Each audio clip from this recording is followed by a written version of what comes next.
Have you ever bought something that you thought would be amazing and it turned out to be a major disappointment? Behold, the Honda snowblower. Alright, so what's wrong with this snowblower? I mean, it's a reputable manufacturer. They've been doing this for years. So how could they screw it up and then mass produce it? Well, it has to do with, I guess it's probably safety concerns, but how to run this thing. Of course, you got these levers clamped down for the auger and the drive, and then it's made so you can take one hand off and you can use the controls. This is the chute up and down and swings right to left. This is your throttle, forward, backwards, and the various speeds. This is your engine speed, of course. So if you start it up, you want to start to go. If you just want to drive it, just do the one, of course, and if you want to blow snow, you pop the other one down, and then if you're in neutral, it's fine. But if you're still in forward, say, the instant you put this handle down, it starts to drive.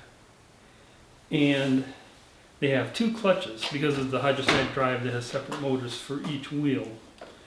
And the levers here, they're like brake handles. What they do is they disengage the drive, but only for one wheel. And what they tell you is that this is so you can steer, because you like stop the one, the other one keeps pushing, and it'll rotate. Which makes sense, but the problem is, if you're driving along and you have to stop, the only thing you can really do, what you're going to naturally do at least, is you're going to pull these handles and it's going to stop. You're going to pull both of those little brake lever things, and then it's going to stop. But the problem is, if you let go, it's going to start driving again.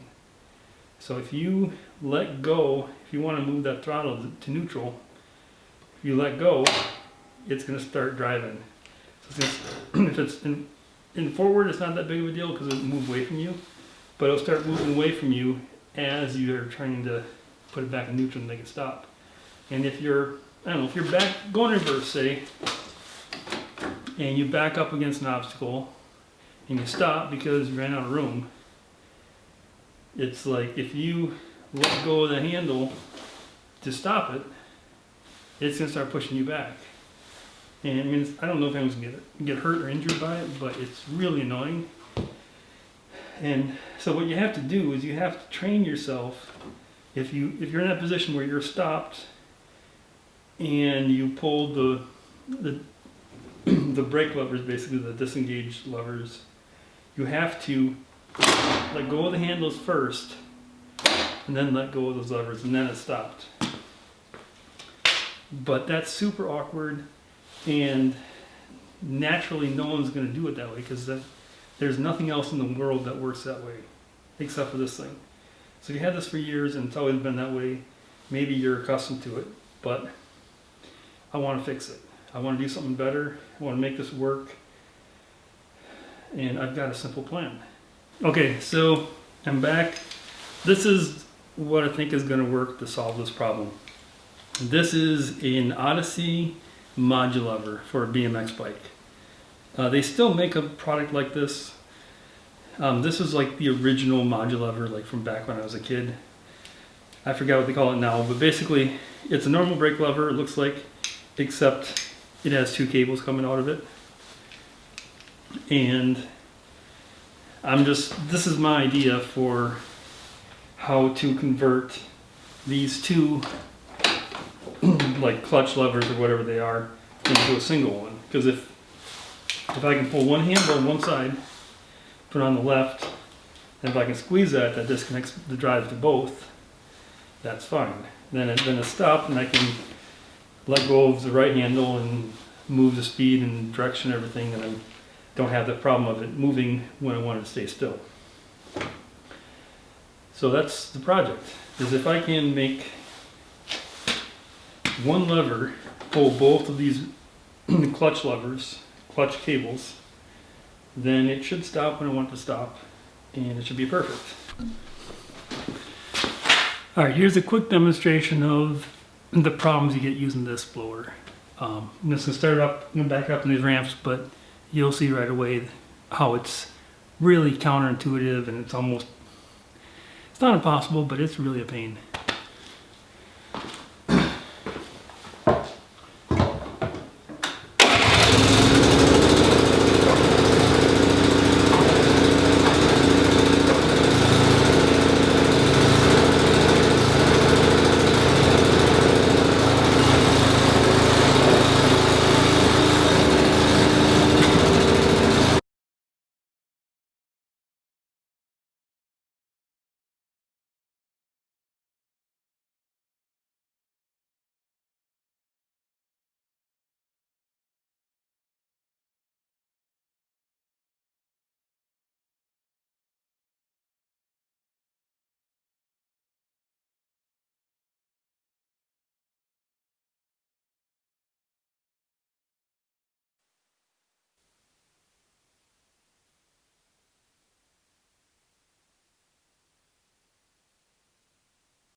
Alright, here's a brief rundown of what I did so far. So this is the modular lever, the lever that has two brake cables coming out of it. I had it laying around. It's something old that's been in the box for years, so I figured I'd just throw it in here. It'd be kind of fun, and it also kind of simplifies the project a little bit. But you don't need it. But you can see that I put there's this black on the brake lever. That's the heat shrink. And that it's a thick wall heat shrink, and that's just there for insulation. Kind of save my fingers a little bit in cold weather. Anyway, we pan down, and then we get to the bracket, and you can see that the modular lever cables are two different lengths, and I dealt with that by just having staggered tabs in the bracket. And then they come down. There's hose clamps to fasten it to the machine, and then there's these smaller brackets that just connect the two cables. There's basically just a hole drilled through the little bracket in the slot on the upper one. I put the cable inside, and then I just hammered it down, and that closed up the slot, which will hold the wire in there permanently. I was going to weld it, but there's no reason. And then down below, I just bent it over again, and I have wire adjusters in there. I've got wire adjusters at the top, and then the cable goes down to the bottom of the machine, and it uses the same slots that the old cables came out of, and then it just goes underneath and straight back into, there's two little arms that the brake cable goes through. Alright, welcome back. We're all done here. So what I've done, just to recap, is I've taken the two individual